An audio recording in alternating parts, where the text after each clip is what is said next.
여주에 와서 선거대책위원회 회의를 합니다. 여주는 세종대왕의 정신이 깃든 역사 문화 도시입니다. 자랑스러운 도자 문화와 명품 쌀의 생산지로 잘 알려져 있고 남한강의 풍요로운 자연을 바탕으로 생태와 문화가 조화를 이루는 경기 동부의 주요 거점입니다. 또 강원 충청이 맞닿아 있다는 점에서 전략적 가치가 매우 큰 지역입니다. 하지만 여주는 40년이 넘는 시간 각종 규제를 받으며 많은 제약을 감내해야 했습니다. 자연 보전 권역 지정을 비롯해 상수원 보호구역, 군사시설 보호구역 등 5개의 중첩 규제를 받으며 산업과 투자 유치에 큰 제약이 따랐고 그 과정에서 인구 유출과 고령화, 원도심 침체 등의 어려움도 깊어졌습니다. 지역이 가진 잠재력에 비해 여주는 충분한 발전 기회를 누리지 못했습니다. 이제 이것을 바꿔야 됩니다. 여주의 현실과 가능성에 딱 맞는 새로운 발전 전략을 실행에 옮길 때가 되었습니다. 저는 그 실현과 그 실천, 행동을 이끌 적임자가 바로 제 옆에 있는 박시선 여주시장 후보라고 생각합니다. 재선 여주시의원 출신인 박시선 후보는 여주의 변화를 이끌어갈 새로운 시선을 갖고 있습니다.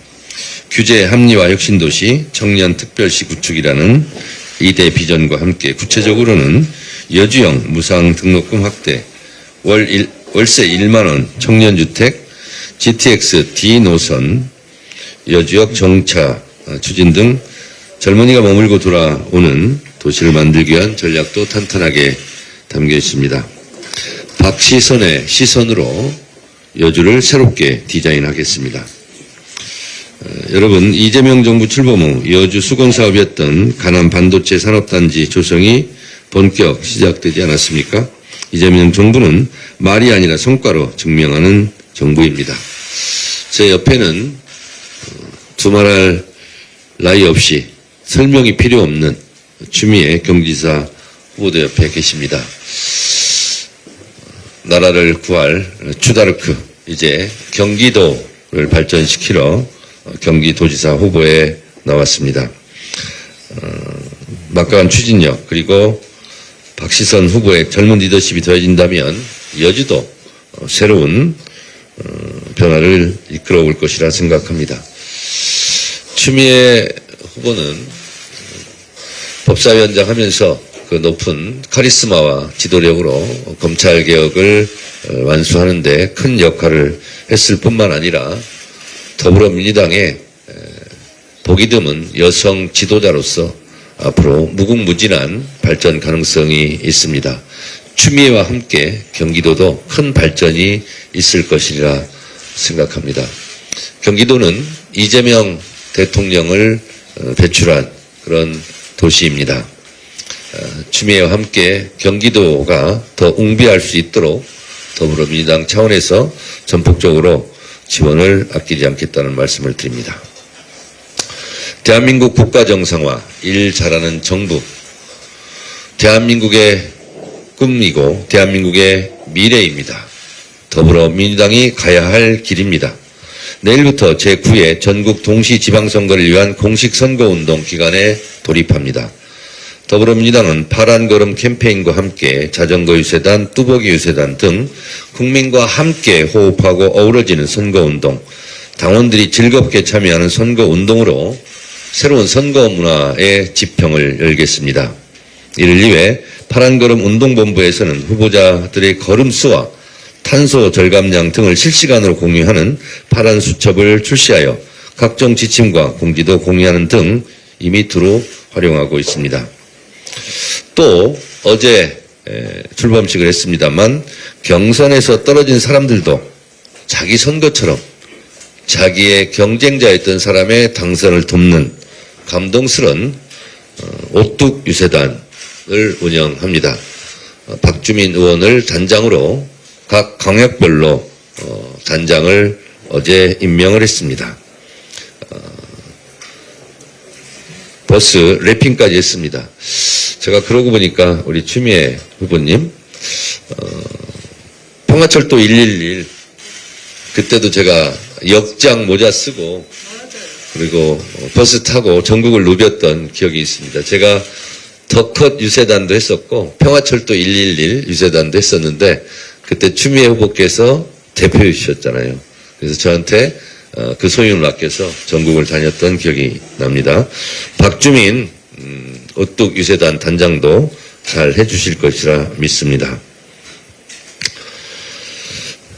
국민의힘 송원석 대표의 발언으로 광주뿐만 아니라 전 국민의 분노가 들끓고 있습니다.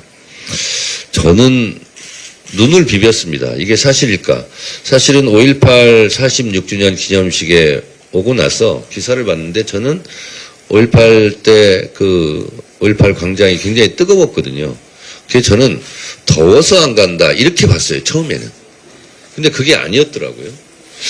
참 어떻게 저런 말을 할 수 있었을까 그런 생각이 좀 들었습니다. 그래서 제가 이 기사가 사실이라면 정말 비정한 사람들이다 이렇게 페이스북에 포스팅을 했었는데 그 이후에 또 해명이 더 사람들의 분노를 더 들끓게 했던 것 같습니다. 서러워서라고 했다. 그런데 어제 MBC 보도에 따르면 기자들이 이제 받아 쓰지 않습니까? 거기에도 더러워서라고 돼 있고 음성 녹음 파일에도 서러워서라는 말은 안 들린다는 거예요. 어제 MBC가 확정적으로 그렇게 보도를 했습니다. 그렇다면 법적 조치 운운하던데 실제로 법적 조치를 하든가 아니면 사과를 하든가 둘 중에 하나는 해야 되지 않겠습니까? 답변을 기다립니다. 또 하나 천인 공노할 일이 벌어졌습니다. 5.18 마케팅을 한다면서 스타벅스에서 탱크데이 책상에 탁 어떻게 이런 발상을 할 수 있었을까? 여러분 잘 아시겠지만 우리가 5.18 때만 되면 우리 국민들이 정신적인 스트레스와 트라우마를 갖고 있지 않습니까? 탱크로 시민들을 무자비하게 학살하고 진압하던 그 장면들을 어떻게 커피 마케팅용으로 사용할 수 있을까? 그리고 박종철 열사 남영동 그 고문실에서 탁친이 억하고 죽었다는 말도 되지 않는 박종철 사건의 은폐에 이용했던 그것을 어떻게 마케팅으로 사용할 수 있지? 이런 생각이 들어서 독일 같은 경우는 실제로 홀로코스트를 뭐 미화하거나 옹호하거나 하면 엄중한 처벌을 받습니다. 우리도 독일처럼 5.18이나 다른 이런 민주화 운동에 대해서 조롱하거나 폄훼하는 것에 대해서는 더 강력한 그런 처벌할 수 있는 법을 더 만들어야 되겠다라는 생각을 하고 그것을 추진하도록 하겠습니다. 송원석 원내대표께 묻겠습니다. 스타벅스가 이런 일이 있으면 이럴 때 그런 말을 사용하는 겁니다.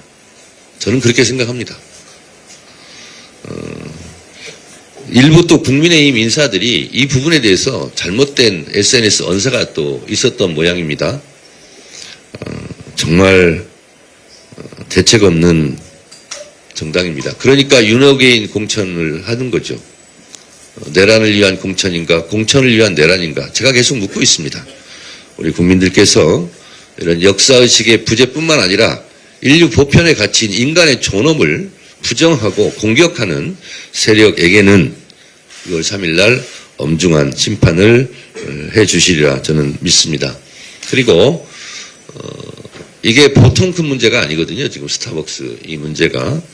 그래서 더불어민주당 선거운동을 하시는 분들이나 아니면 후보자들이나 이런 분들께서는 스타벅스에 출입하는 것 자체가 국민들에게 매우 안 좋은 인상을 줄 수 있습니다.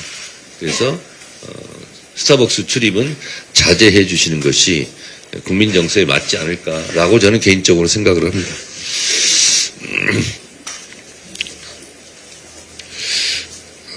이재명 정부 들어서 6번째 한일 정상회담이 이재명 대통령님의 고향인 안동에서 있었습니다. 서울과 도쿄를 넘어 지역 구석구석으로 확장된 셔틀 외교는 한일 관계에 새로운 지평을 열고 있다고 생각합니다. 회담 성과 또한 실리적이고 유익합니다. 최근 중동 전쟁 위기에 대응해 고유가 피해 지원금을 마련하여 민생을 챙긴 데 이어 일본과는 LNG, 원유 등 에너지 수급 협력을 강화하고 한일 공급망 파트너십을 더욱 공고히 다지기로 했습니다. 싸울 필요가 없는 평화의 한반도를 구축하겠다는 우리 정부의 확고한 의지를 다시 한번 천명하고 평화 안정을 위한 협력의 중요성도 재확인했습니다. 이렇게 협력할 건 협력하지만 또 한일 관계에서는 우리가 지켜야 할 선이 있습니다. 문재인 정부 때 삼불 정책이 그것입니다. 미국의 MD 체제에 복속되지 않는다. 중국의 사드 추가 배치 반대한다. 그리고 한미일 군사동맹 이것은 안 된다. 그런데 어제 이재명 대통령께서 분명하게 그것은 워딩으로 정리를 명확하게 잘 해주셨다 생각합니다. 협력할 것은 협력하지만 또 지킬 것은 지키는 매우 균형 잡힌 외교였다라고 평가합니다. 감사합니다. 네, 감사합니다. 늦게 오신 한 분을